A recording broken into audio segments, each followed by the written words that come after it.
Hello there, dear viewer. Thank you very much for making time for this special discussion. You are right on time for the conversation on the life of St. Francis Caracciolo. It is the third and the final day of this discussion. Remember, we had the past 2 days discussed on the early life and religious journey of St. Francis Caracciolo, and we also had to discuss about the congregation that he co-founded with the two others.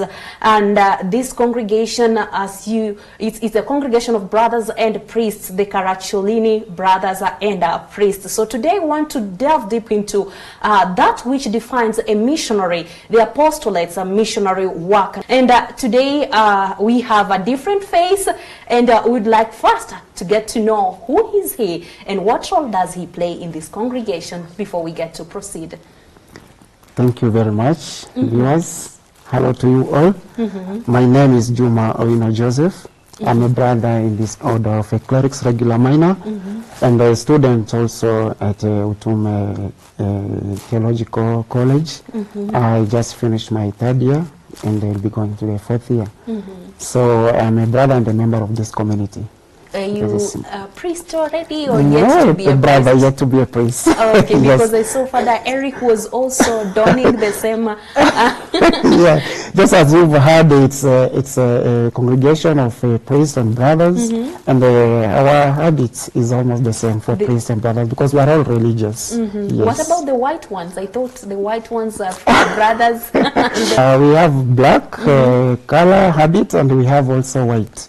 Yeah, because as you realize, many people, I mean, or most of our brothers from Europe, you know, the weather there actually is not like here.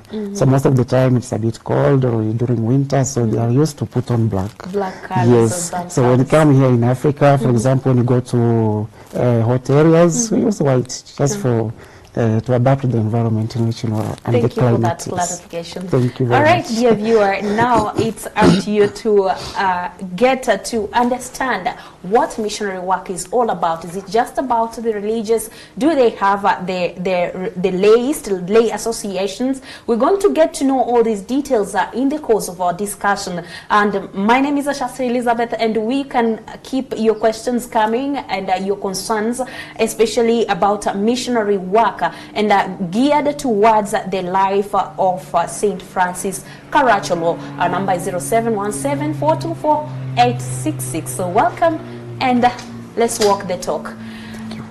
Brother Juma Owino. Yes. So first, let's start by this. What is this missionary work? Maybe it could sound really a common word, but this sometimes they call it an apostolate. Sometimes you call it a mission work. What does it mean? How do you conceptualize that? Okay, actually, apostolate and mission work, both of them, they go together in most cases. But when we talk about missionary or mission, now is about the task, mission, or the task in which you are undertaking at a certain place or at a certain area.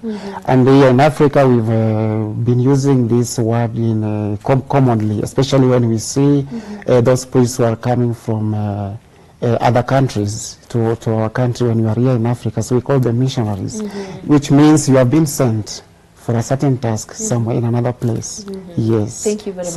Yeah. Thank you. So now, during our past 2 discussions, the past 2 days, we talked more about your congregation. Yes. Now, where are you located locally and globally? Okay, before I talk about where we are located locally and globally, let me begin by saying that our order as a whole can be divided into various delegations. as a whole, I can talk of 4 delegations now. We have the Italian delegation, which comprises of all the communities that are found in Italy and parts of, in Rome, and actually where our mother house is and where our Father General stays. So it's called the Italian delegation. We also have another delegation which we call the U.S. Philippine delegation, which is comprises of the communities found in the U.S. because we are also in the U.S. and in the Philippines. All those communities in the Philippines, they are together called the U.S. Philippine delegation. We also have the African delegation, which is now found in our African continent, the various communities and where we work. So those communities form the African delegation. We also have the German-India delegation, which form all the communities and the members that are found in Germany and in India. Yeah, so when we speak of globally, that can be like a panorama of our order. And here in Africa, we are found in East and Central Africa. In East Africa, currently we are here in Kenya, here in Nairobi, and also in Tanzania. And in Central Africa, we are found mostly in the DRC, that's Democratic Republic of Congo, and that's where actually our first missionaries came and settled. That explains the large number of Congolese. And that's why you could see a large number of Congolese religious and priests are from Congo. Yes. But yourself, you're a Kenyan. What motivated you to join? Yes, I'm a Kenyan, but you see, church is universal. Yes, and what motivated me also is the life and the spirituality and the charism and the apostolates of the Caracciolo fathers and brothers. Yes. All right, without wasting much time, let's get to the gist of the discussion. Yes. The apostolate or missionary work. What is the apostolate of the Order of the Clerics Regular Minor? Thank you very much for the question. Actually, when you speak of the apostolate in our order, in the 5th chapter of our constitution, which talks also of the apostolate, we can say that our founders did not leave us a very specific apostolate. That this is what my sons are going to do, to be in the field. For example, like in other congregations, you'll find, okay, they are in medical field, education, or youth, or something like that. But in our order, I could call it is a holistic apostolate, which is centered in the Eucharist. As we've heard from other presentations, like yesterday, what we are trying to the brothers were trying to explain, that our life is centered in the Eucharist. So what our founders actually left for us is to be faithful and to be fidel in religious life and following the way of Jesus Christ in the Eucharist. Because as we have seen, or you have realized already, that our life centered in the Eucharist, each and everything that we do, we get it and we get that force from the Eucharist. From the Eucharist we get different gifts, we get different even apostolates or way of doing things. So in the Eucharist that we adore, in the Eucharist that we contemplate, it is also the Eucharist that we live. Yes. So that's why you'll find basically in the apostolate, most of the places that we work, we are, first ministers of the word. You'll find us, we are pastors in the parishes. So we work in the parish. And also most of our parishes, you'll find where we are in the parishes, it's not only about a parish work or ministering the sacrament and the word of God, but we also have different human development programs or community development programs, if you like. And we find that in our parishes we also have hospitals, we run schools, we also have technical colleges, we also have agricultural programs, for example, working with people in the village. Yes. So that's why you'll find that when you come in our congregation, you will not find a very specific kind of apostolate as you would like so it's a wide range of activities. Yes, that's why I'm saying it is a holistic kind of apostolate. Yes. So now allow me to take you slightly back to how the developments on how you got to penetrate to other parts of the world from where the mission started. Generally in our order, where our founder was born in Italy, that's where the congregation grew. And it's from there that it expanded into other parts of the world. You realize that after the foundation of the congregation, most of our apostolates, most of our mission works, most of our lives, it was in Italy.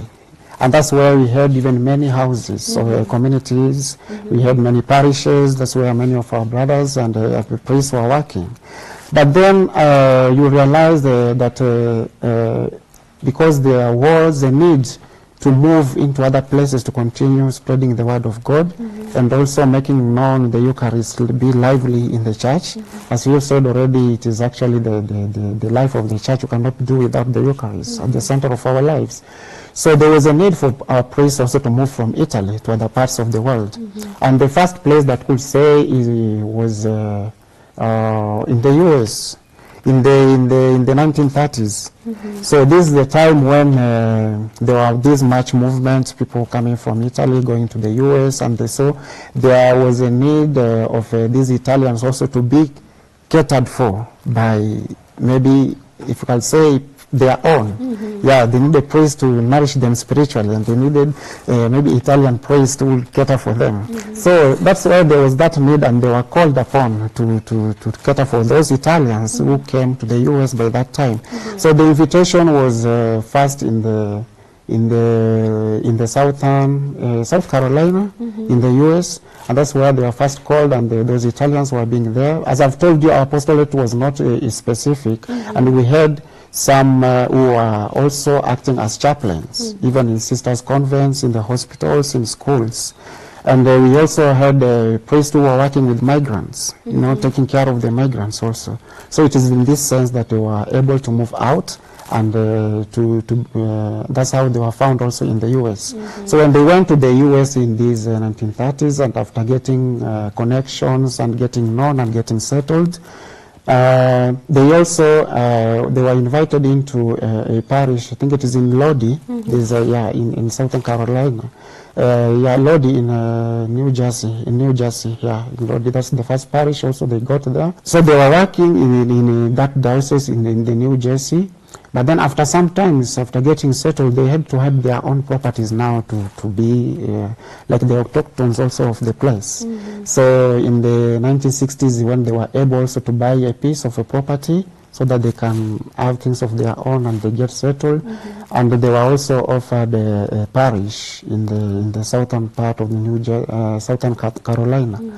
So that's where they opened the first house, which also became the house of formation, where they could form many young people who would help also in the apostolate in that area, in the order.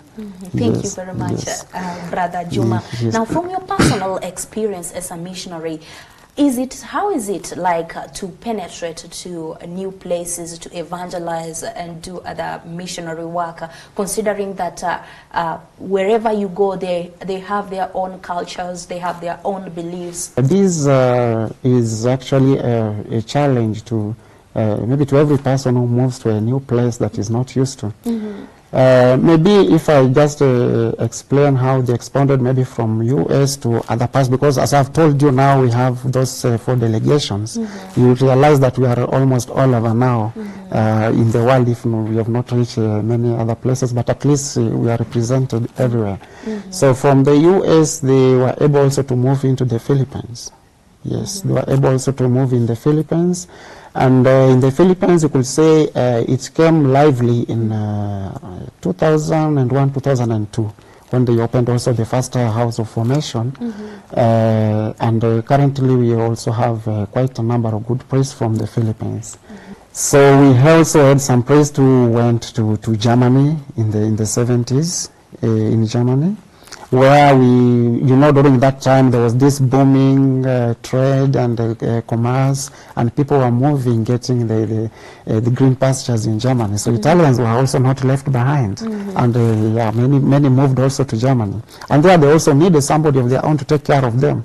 So some of our priests, as being the chaplains and also taking care of the people spiritually, they were moved to Germany also, as they were asked also to go there to cater for people, the Italians who are living in Germany. And that's how they found themselves also in Germany.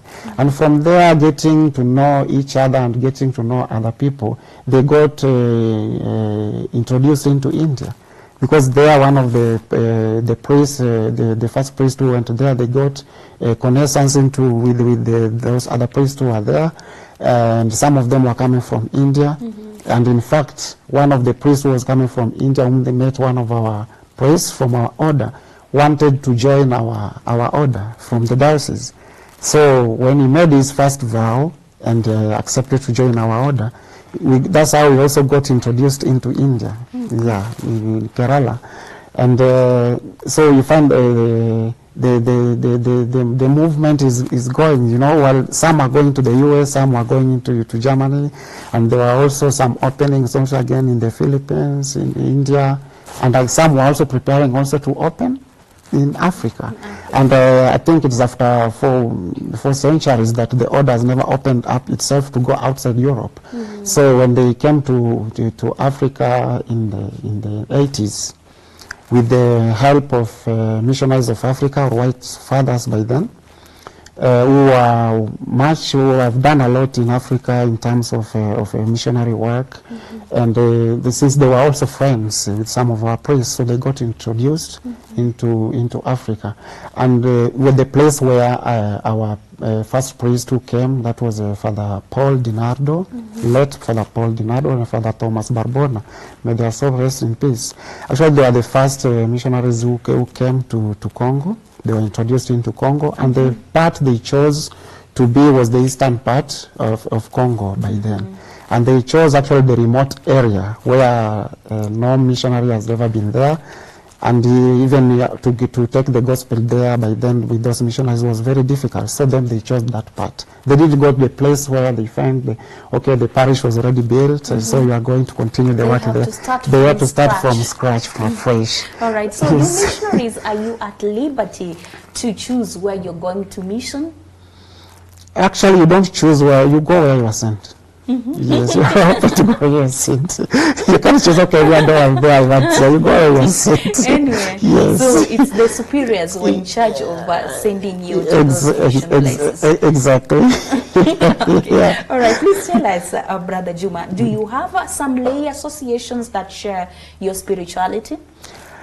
Yeah, we have got lay associations. I think my brothers also talked something. I think the first day they talked something about they touched on the interest or the attraction of St. Francis Caracciolo by cooks in Italy, for example. St. Francis Caracciolo being known as the patron saint of the cooks in Italy. And it's not only about the cooks. We also have friends of Caracciolo in Italy also. That every year they have this pilgrimage, you know, that they are going where St. Francis Caracciolo lived to pray, you know, to have those kind of reflections, you know. And it's a good experience when they do that. So you could say these lay people who have been attracted by the spirituality of St. Francis Caracciolo. There are many of them in Italy. And here in Africa, in Congo, we have what we call Lake Caracciolini, which is actually, in English, it's called Lake Caracciolini. There are also those lay people who have been attracted to the spirituality of St. Francis Caracciolo. So we are connected together with them and share the same spirituality. Is there some procedures that somebody can follow for them to be part of the lay associations of the Caracciolinis? The procedure is very simple, I would say. It is not very much complicated. You are a Catholic, and there are some who are not even Catholic, but they are interested or they were attracted by the life of St. Francis Caracciolo, especially what we have seen by men even in Italy. Many they are not Catholics, but they were attracted by the way St. Francis Caracciolo lived his life and the way the Caracciolini also lived their lives, and they are attracted to that spirituality, so they live it in a way. But when you come to the lay association, you know, this it is in the Catholic Church, and there are some guidelines also in the Catholic Church to be associated to a certain spirituality or congregation, to be a member of a certain lay group of a certain congregation in the church. So all these guidelines need to be followed. And for example, what we have also in Congo currently, which is doing very well, they started it. Starting it was not very easy, because they had to have also documents to present to the bishop, also to be allowed to have what we call like the statues, like kind of their own constitution, how they are going to live their life in relation to us also. Yes, but also willingness to live our life, to work with us. Wherever you work with us as a lay, you are following our way of life also as Caracciolinis. Yes. Thank you very much for that. Now, we are preparing, or the Catholic Church is preparing to mark this day, the feast day on the 4th of June. That's tomorrow. Yes. So all these events, the discussions, the novena prayers, and all the activities that you have been doing will culminate tomorrow in the feast of St. Francis Day. So what can we learn actually from St. Francis? Because it's more than 4 centuries since he passed on. So what legacy did he leave, and what do we learn from his legacy as religious, as lay people? First of all, I would say that St. Francis Caracciolo left us a very important way of life to follow. First of all, as a Catholic, and in the church as a whole. You know, if we go back to the foundation of the congregation, when our brothers were talking about the foundation of the congregation, one thing that marked St. Francis Caracciolo's life even to be very much attached into the Eucharist. By then, you know, okay, congregations were being founded, but each congregation had different or specific apostolate, as you were said last time. But the Eucharist was very much little attention was paid to the Eucharist. And I think this is the greatest gift that St. Francis Caracciolo got and left for us as Catholics and the Church as a whole. Because without the Eucharist, our life will be merely just living it as that. And it's something that also strengthening our faith, since everything that we do, whether the charity works and everything, the apostle, you cannot do it without getting the force from the Eucharist. And when we met, for example, one of the sisters in Spain, I think when we went to Spain, and they were walking in the garden and saw the beautiful flowers, and they were glittering, you know, like these ones here. But he found there's something that was missing. Something attracted him in one of that garden. There was one that was actually, you know, having a very special image, you know, and the scent. And then he was saying, like, this is his dream, that with all these congregations around us, is like they are like these flowers. But one thing is missing. He's going to plant that flower in the middle of all this that will glitter, you know, and will give you know, the rays of that flowers will give force again to all these congregations that have already been founded into the active work in the vineyard of the Lord. And that's the Eucharist as being the center of everything that we are doing. Another thing that we learned from St. Francis Caracciolo, he was a very simple man. Being a priest, he died having only a title of a priest. He did not like to be elevated even to the status of bishop or a cardinal or something like that. So he wanted to live that kind of a simple life. And that's a simple life of humility. That's what really helping us also to move on, also as Caracciolinis. And another thing we get also from the qualities of St. Francis Caracciolo that we can learn, he was a man who was very strong. He could rarely get tired when he is working. You know, he could do the adoration, he could go and visit the sick, he could do the confessions, he could do the catechesis, teach people, you know. And all these things, if you know, reading the history and his life, you'll be like, okay, this guy is very strong in this thing, and you know, that one is giving that kind of encouragement also to us. Yes. Thank you very much. That's quite profound.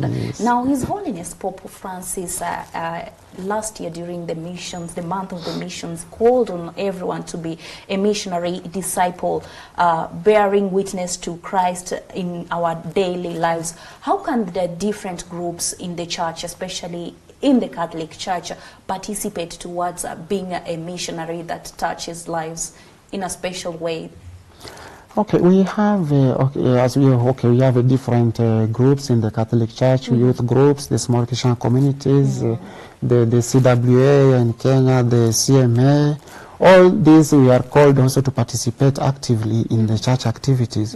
And I think in this way, each and every person has been given an opportunity to react or to act in his own capacity, It doesn't matter the age or the life status or anything. Everybody has been called to be active. So I think in this way the church is open and has given us the opportunity to everybody to act in one or any of these areas in all the groups that we have in the church. Yes. All right. Thank you very much. Now, I want us to, at this point, just to tell us about tomorrow. What are your expectations as a brother, a Caracciolini brother? What are your expectations for the day? Because it is a big day, not just to your community, but to the entire church worldwide. But what are your expectations? My expectation during this time, especially we've been having novena all this time, and when we have been reflecting on the life of St. Francis Caracciolo on a platform like this also, and in our prayers, it has been another opportunity for me to re-energize and to get much more deeper into my call also as a Caracciolini, and to reflect much more again into the life of St. Francis Caracciolo that can help me also in the future. And what I expect the most is that in the message, for example, tomorrow during the Eucharistic celebration, it will be a good moment again to remind us again on the importance of the Eucharist, to have a Eucharistic life in our life as Christians, as Catholics, and in the church as a whole. Yes, because I understand that this aspect in many places it has gone low a bit. Yeah, and I think this is the best time that for us to wake up again to remind people on the importance of the Eucharist in our life. Thank you very much. Our time is up. So your parting shot before we close this discussion, tie it up with the missionary work in the Catholic Church among the religious and the lay people.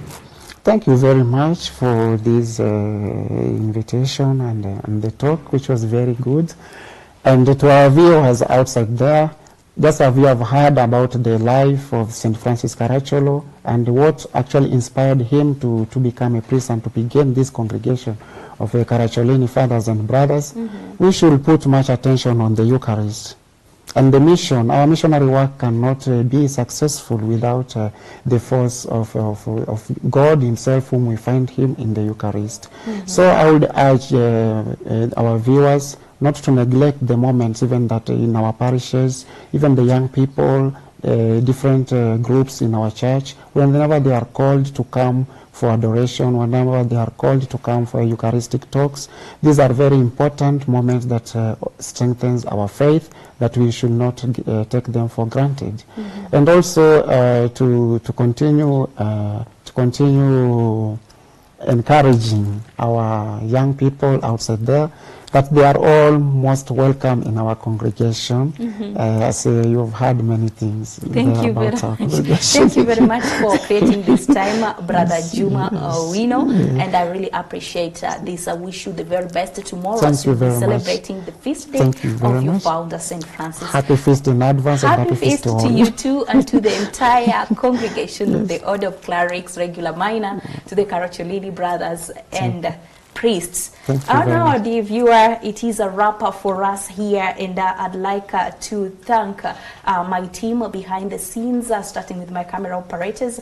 That is Anthony Simiyu, assisted by Cosmas Omondi, and we also have Sister Evelyn Ozayoni of the Missionary Sisters of the Holy Rosary. Our sound mix has been Eric Otieno. Thank you very much for your time, and as we wrap up, allow me to quote His Holiness Pope Francis' statement on mission work, that we must do good, go out of ourselves and look at those who are in most need, and there is so much hunger even in the hearts of our cities. So many times we enter that logic of indifference. The poor are there and we look the other way. So we need to look at the poor. Stretch out your hand and touch a life today. Hold out your hand to the poor. It is Christ. My name is Sasha Elizabeth. Happy feast of St. Francis Caracciolo, and have a good day. Goodbye. In his name I find the joy I seek.